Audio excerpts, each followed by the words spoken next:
Assalamualaikum warahmatullahi wabarakatuh. Pada video kali ini saya akan mempresentasikan eh, tugas UAS pemrograman Mobile 2 yang UASnya berjudul UAS REST API dan retrofit menggunakan PHP. Di sini saya menggunakan aplikasi Android Studio ya, terus ada Sampipi,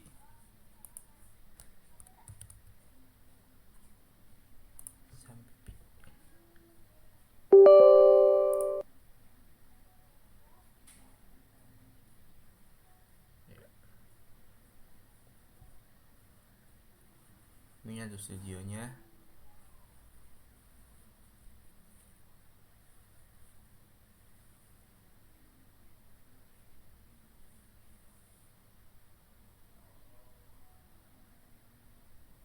Dan ini Sampipinya. Kita start.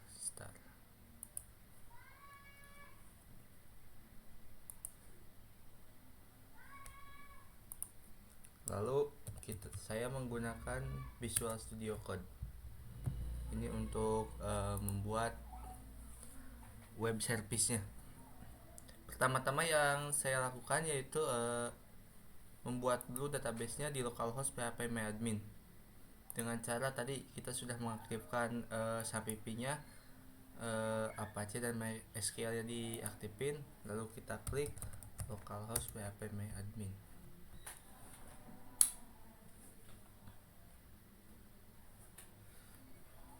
Nah, ini dia.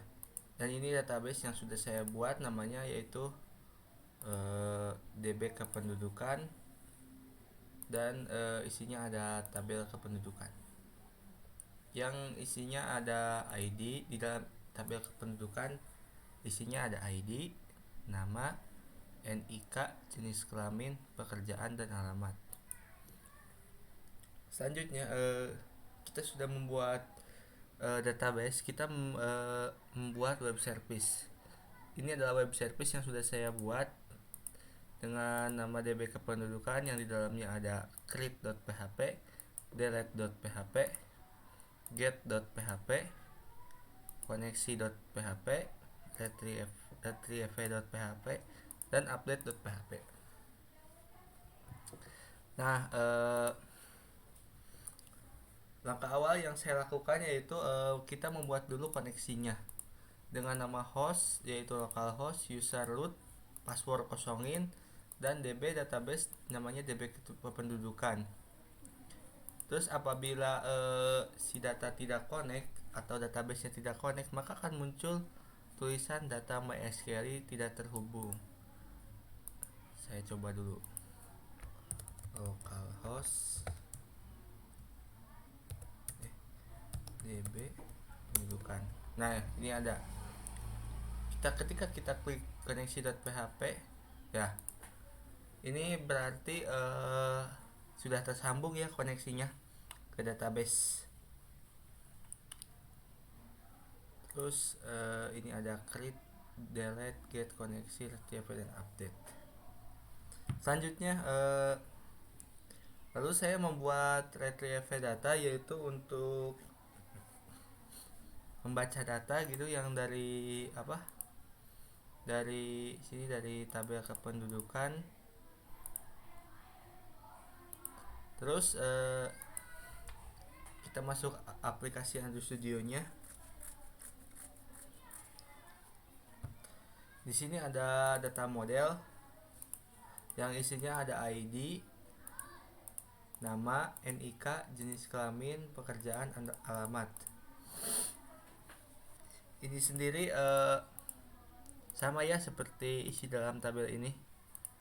Nah, ID itu integer, nama itu string, NIK string, jenis kelamin string. Ini adalah nama-nama variabelnya, dan disamain sama ini aja, disesuaikan.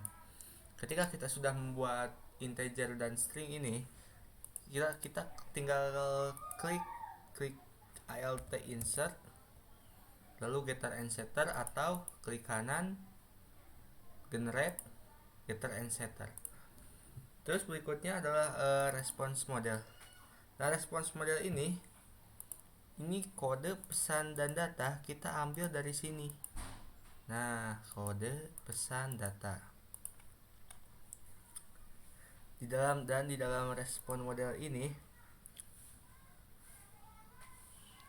data model ini yang sudah kita buat akan kita masukkan ke dalam list data yang akan dibuat pada response model. Lalu selanjutnya ada folder API. Di dalamnya ada API request data dan retrofit server. Nah, pada ini API request data kita menggunakan Java interface. Dan di dalamnya kita di sini menggunakan API request data. API request data ini menggunakan interface untuk menghubungkan Android Studio dengan websitenya, dengan web service. Maaf, salah. Terus di dalam ini ada get retrieve data, artinya mengambil retrieve data sama seperti di sini. Nah, retrieve.php, terus create.php ini menambahkan, dan di dalamnya ada nama, NIK, jenis kelamin, pekerjaan, dan alamat.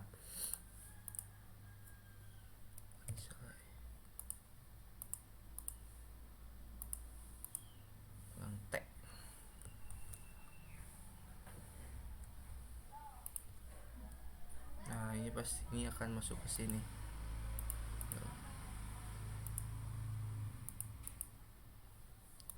Terus ada delete.php.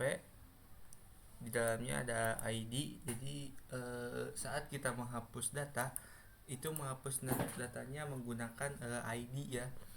Terus ada get.php. Terus ada update.php. Berarti update.php ini kayak mengubah gitu. Mengedit nama, NIK, jenis kelamin, pekerjaan, dan alamat. Terus adapter. Pada adapter ini, nah ini ada konteks. Konteks ini wakilnya activity di kelas non activity. Terus ada list data model. List data model. Ada 2 list data model. Yang ini list model, ini list kependudukan. Ada integer ID kependudukan, konteks, list model, holder.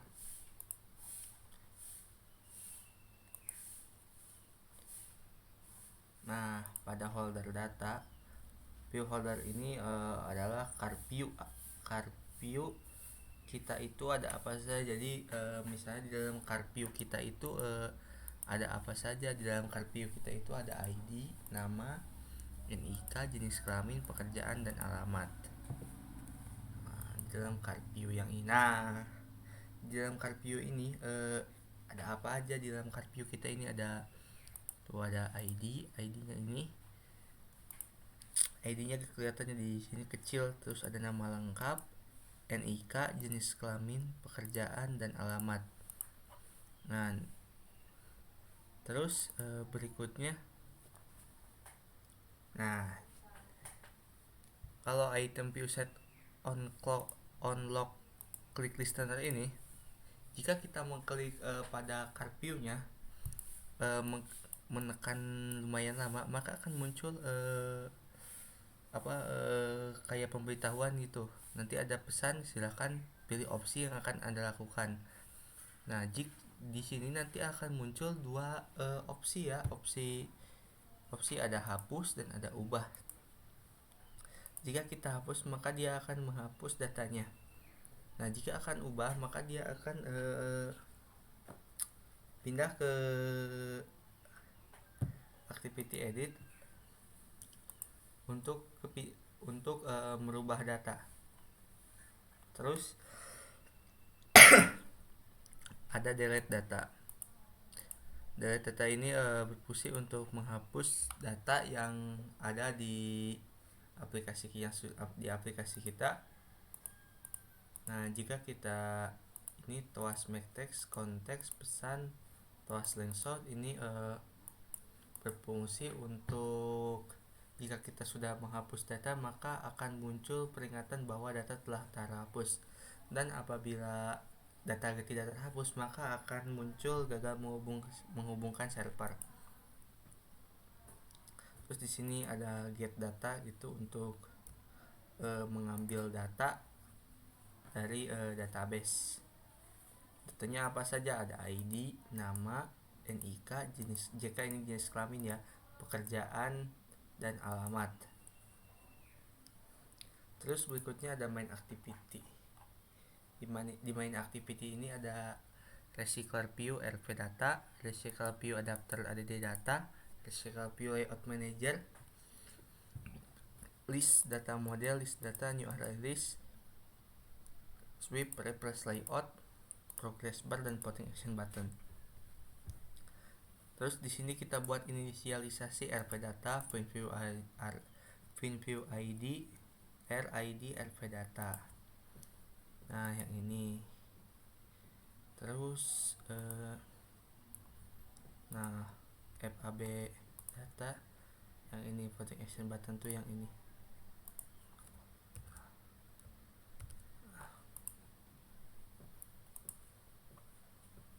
Terus di sini ada apa? Metode yang kita buat: prog data, set visible, view visible, API request data, retrofit server, connect retrofit, create API request class, call response model, tampil data, ARD retrieve data. Tampil data jadi ini untuk menampilkan data ya dari database ke aplikasi Android Studio. Seperti biasa, jika database tidak muncul maka akan muncul pemberitahuan gagal menghubungkan server. Terus selanjutnya ada edit activity. Edit activity ini untuk merubah data pada aplikasi Android Studio kita, pada aplikasi project yang sudah kita buat. Ada ID, nama, NIK, jenis kelamin, pekerjaan, dan alamat. Terus ada button ubah. Button ubah ini di dalam button ini yang diubah apa aja? Yang diubah ada nama, NIK, jenis kelamin, pekerjaan, dan alamat. Nah, ini adalah metode yang kita buat sendiri ya di bawahnya. Terus kita panggil ke button ubah. Sama seperti ini, yang diubah tuh nama, NIK, jenis kelamin, pekerjaan, dan alamat. Nah, kalau misalnya kita sudah merubah data, maka dia akan muncul pemberitahuan bahwa data sudah terubah. Kalau belum, maka akan muncul pemberitahuan gagal menghubungkan server, dan ada pemberitahuan kenapa tidak bisa merubah data ini, yang get message. Terus ada DD activity. DD activity ada edit text, button, string, dan variabel nama, NIK, jenis kelamin, pekerjaan, dan alamat. Di sini seperti biasa kita buat inisialisasi terlebih dahulu. Terus ada button tambah. Di dalam button tambah ini apa yang kita tambahkan? Yang ditambahkan itu ada nama, NIK, jenis kelamin, pekerjaan, dan alamat. Terus if jika nama kosong, di sini kosong, namanya misalnya nggak diisi nih sama kita, maka dia akan ada pemberitahuan error, nama lengkap harus diisi. Begitu juga nick, misal nick kita kosong, maka akan ada pemberitahuan juga nomor induk kependudukan harus diisi atau tidak boleh kosong. Else if jenis kelamin gitu, jenis kelamin harus diisi, pekerjaan harus diisi, dan seterusnya. Nah, terus di sini ada metode juga create data. Create data, simpan data, ARD, create data, nama, NIK, jenis kelamin, pekerjaan, alamat. Nah, pada tuas juga ini jika kita sudah menambahkan data, maka dia akan muncul pemberitahuan data telah ditambahkan. Jika gagal, maka akan muncul pemberitahuan gagal menghubungkan ke server. Terus kita ke layout. Nah,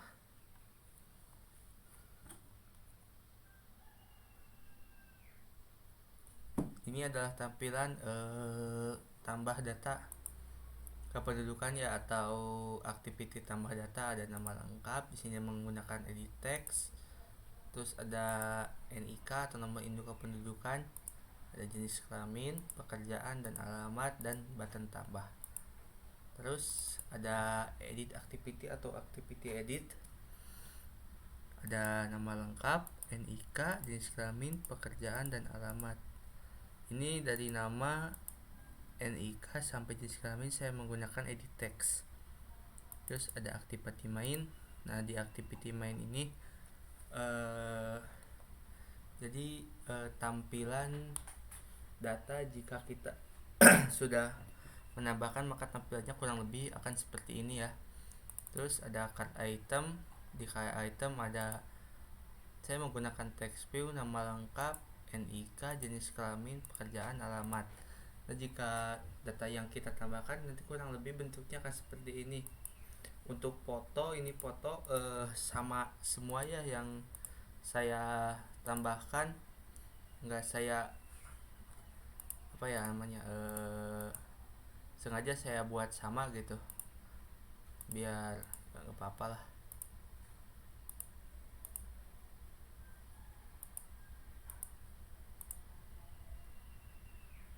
Ya, dan ini saya juga menambahkan foto ya. Kartu tanda penduduk. Terus oh ya, lupa, jika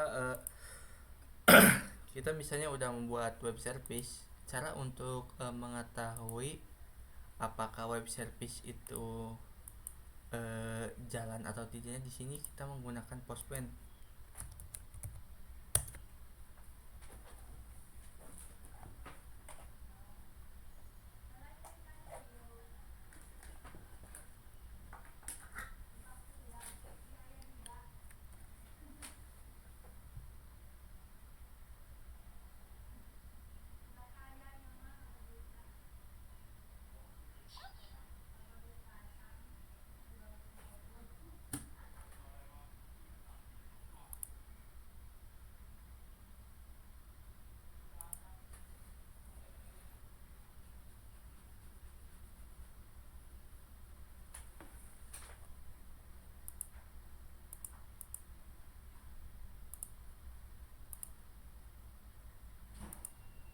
Nah, di sini kita menggunakan metode post dan kita mengambil contohnya yang ada tipe data.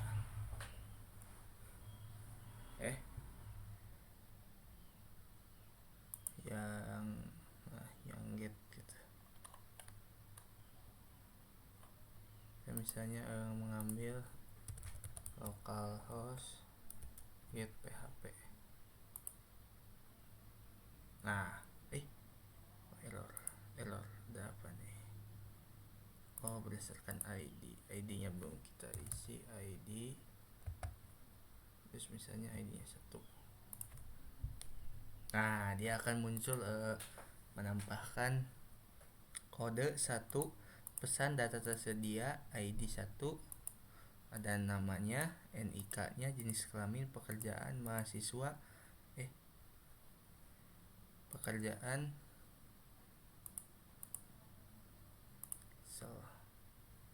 pekerjaan pada atau mahasiswa, alamat, dan alamat. Misal kita mengambil berdasarkan ID yang lain. Contoh, saya mau ngambil ID yang 7 nih. 7 salah 7. Nah, kan pesan data tersedia, data 7, namanya sama ya kayak yang di database nih, yang ini nih sama namanya. Kalau udah berarti ini udah connect ya, atau udah tersambung web service-nya dengan localhost-nya dan tersambung dengan belum kita coba ya, belum kita run. Kita coba run dulu.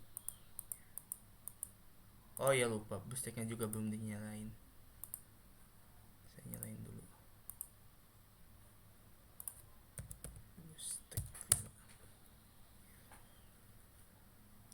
Di sini saya menggunakan emulator BlueStack 5.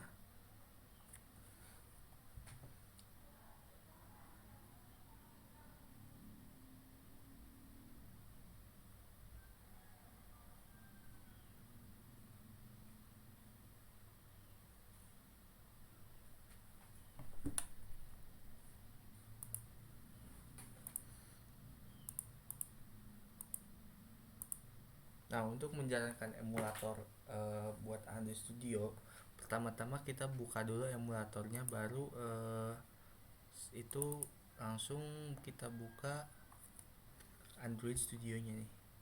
Nah, ini sudah kebuka, lalu kita buka Android Studio-nya.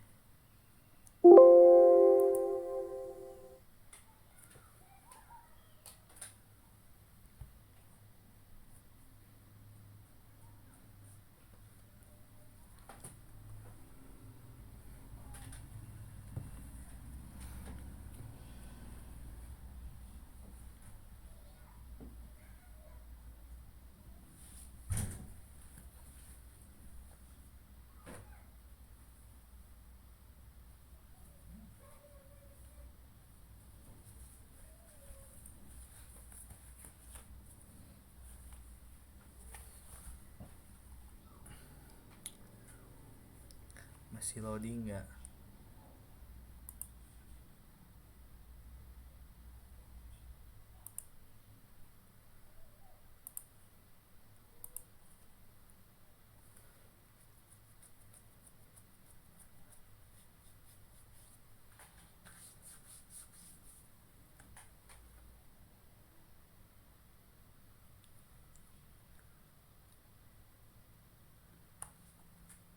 Nah, ini emulatornya sudah kebaca ya, emulator 554. Oh ya, lupa. Nah, pada retrofit server ini base URL-nya yang saya gunakan itu ini alamat IP emulatornya yang 10.2.2 yang 10.0.2.2.db atau garis miring db kependudukan. Sekarang kita tinggal coba. Masih analisis. Kita coba.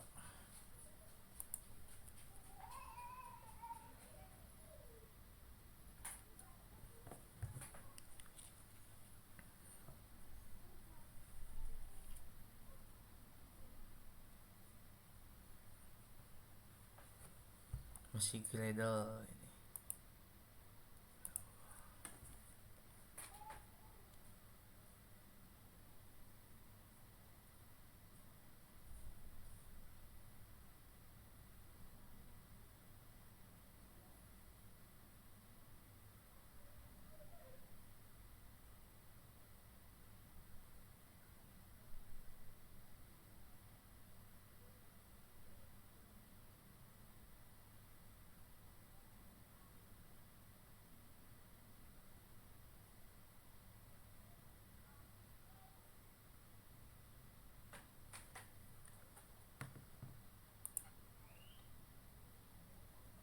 Nah,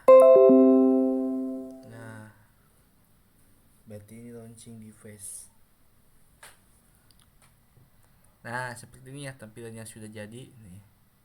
Tuh, sama ya kayak yang di database nih. Tuh nama-namanya. Terus kita coba jalanin aja. Bisa kita tambah data. Nama lengkap misal nama saya Rian Adri. Misal 2123246789. Kelamin laki, kerjaan pelajar atau mahasiswa. Terus misalnya saya langsung tambah ini akan muncul pemberitahuan tuh alamat harus diisi. Alamat harus diisi. Kita mesti alamat, misalnya alamat rumah saya Maja.